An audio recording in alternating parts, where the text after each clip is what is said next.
میگن سال اول ازدواجمون همسر جانم برام از این فندک تفنگیای آشپزخونه هست، از اونا خرید جلو مهمونامون به من داد. من خیلی خجالت کشیدم.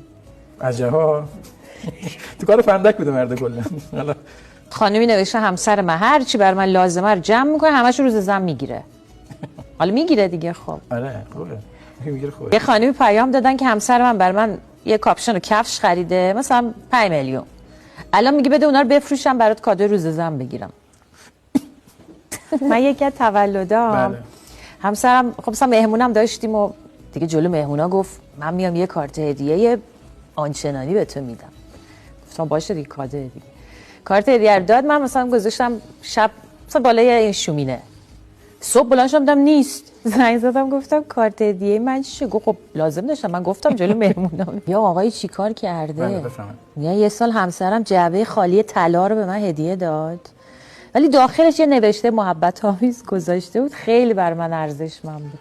آفرین. یعنی واسه که نامه بوده توش. خانم گفتم من اصلا از شوهرم پول هدیه قبول نمی‌کنم، چون به محض اینکه پول لازم میشه به من میگه مگه نداری پول؟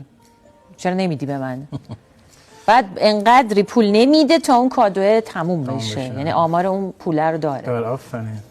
آفرین. آقای عجب کاری میکنه. بله.